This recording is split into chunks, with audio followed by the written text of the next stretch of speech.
le marketing, d'un point de vue interne, dans une optique interne, est une science qui permet à toute organisation de défendre sa position concurrentielle sur le marché. C'est pouvoir capturer la valeur qui est créée à partir d'un produit, pouvoir aussi la partager avec le client et conserver une partie en interne dans l'organisation pour pouvoir la répartir avec les clients internes qui sont les employés de l'entreprise. C'est le focus qui est fait sur le client, puisque nous voulons répondre aux attentes et aux besoins des clients.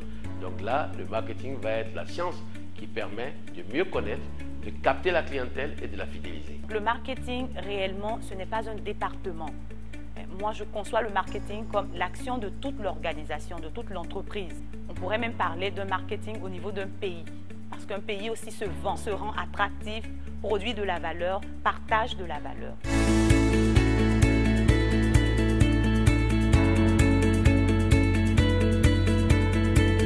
Les marchés africains ont des atouts certains. Le premier de ces atouts tient au taux de croissance de nos marchés.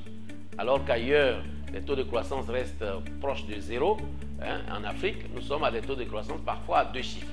Nous avons une forte population jeune qui est ouverte au changement, qui est prête à essayer de nouveaux produits qui vont un peu au-delà de ce qu'on a l'habitude de voir. 60% environ ont moins de 25 ans, il faut tenir compte de ça. Nous avons une population en croissance, donc un marché en croissance. Les taux de natalité sont plus élevés dans nos marchés africains que sur les marchés occidentaux. Nous avons encore ce contact direct avec l'entreprise qui manque déjà au niveau des marchés des pays développés, où l'organisation perd le contact direct avec le client et doit passer par d'autres moyens pour pouvoir rétablir ce lien.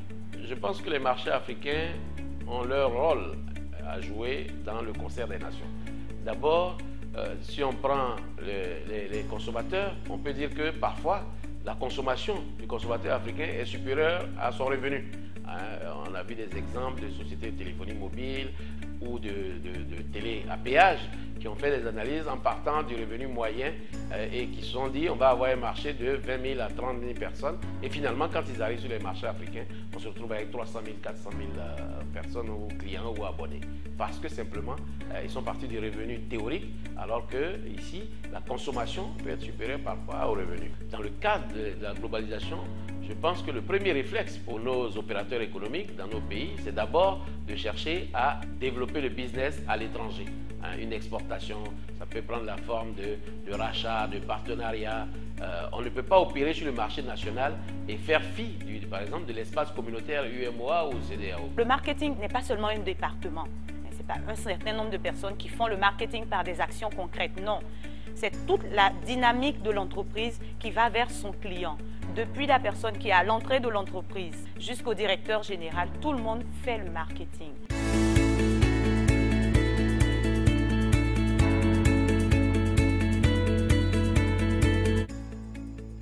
MDE est l'école par excellence qui va renforcer les capacités de ces décideurs-là pour qu'ils perçoivent l'utilité du marketing en l'occurrence, qui est une arme parmi tant d'autres pour conforter sa position concurrentielle ou pour la développer. Dans nos formations à MDE, nous essayons de faire au mieux qu'il y ait cette cohérence et cette consistance entre ce qui est fait déjà par les managers dans leur travail quotidien et ce que nous leur apprenons. Nous avons les outils, les experts, les hommes qu'il faut pour accompagner le développement des entreprises en Afrique.